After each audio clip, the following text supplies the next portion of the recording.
की तरफ घूमते हैं या रादर प्लेटफॉर्म स्पेस की तरफ घूमते हैं। स्विगी ने क्विक इंडिया मूवमेंट लॉन्च किया है।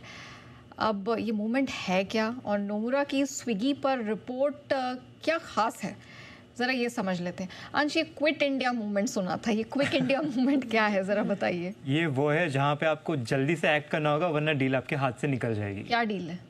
तो डील ये है, सबसे पहले तो ये आज से लेके 28 सितंबर तक रहने वाली है। अच्छा। अब यहाँ पे जो है इंस्टामार्ट के अगर डील देखें तो 50 से लेके 90% तक के भी डिस्काउंट मिल सकते हैं और रोज़ाना ये जो है सिर्फ और सिर्फ 10 मिनट के लिए ओपन होगा। तो ये 10 मिनट के विंडो में ही इतने बड़े बड़े डिस्काउंट पाए जा सकते हैं।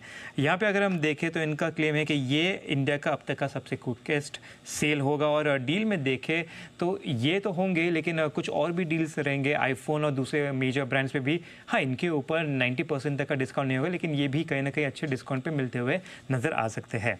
यहाँ पे अगर हम आगे देखें तो नोमुरा की भी यहाँ पे रिपोर्ट आती हुई नज़र आ रही है और इनकी बाय रिपोर्ट है, अभी ही इन्होंने इनिशिएट की है। टारगेट प्राइस देखें तो 550 का दिया है।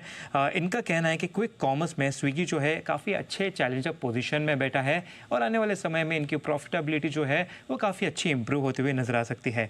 यहाँ पे फंडिंग स्ट्रॉन्ग है, स्केलिंग कैपेसिटी भी काफ़ी इसकी सॉलिड है, जिसके चलते आने वाले समय में इसमें जो है काफ़ी अच्छी पॉजिटिविटी बनती हुई नज़र आ सकती है। नोमुरा को तो स्विगी पसंद आ रहा है, लेकिन एक बार शरद सर से जान लेते हैं उनको क्या पसंद आ रहा है। शरद सर, क्या पसंद आ रहा है आपको, स्विगी या कुछ और?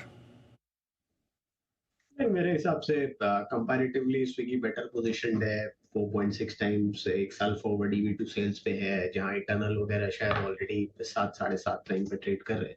और जैसा अभी बोल भी रहे थे कि ऑलरेडी जिस टाइप का डार्क स्टोर एक्सपेंशन वगैरह है उसका फायदा आने वाले समय में इनको अच्छा खासा मिलना चाहिए।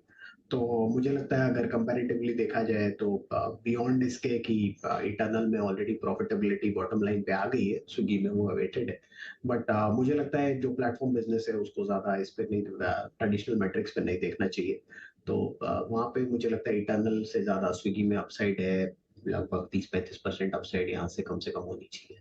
राइट, लेकिन देखिए, इस बार एक चार्ट चेक भी बनता है, क्योंकि जैसे ही यहाँ पर अंश डिटेल्स दे रहे थे, हमने देखा कि स्टॉक भी बहुत तेजी से ऊपर आया है। इस पर एक बार विश्वेश जी की राय लेते हैं। हाँ, 2-2.5% और बहुत तेजी से बढ़ भी रहा है।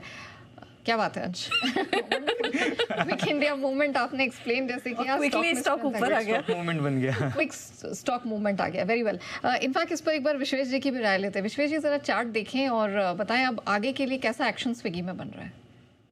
नेहा जी, देखिए मैंने रिकमेंड किया था और मेरे जो टारगेट थे वो 450 के थे।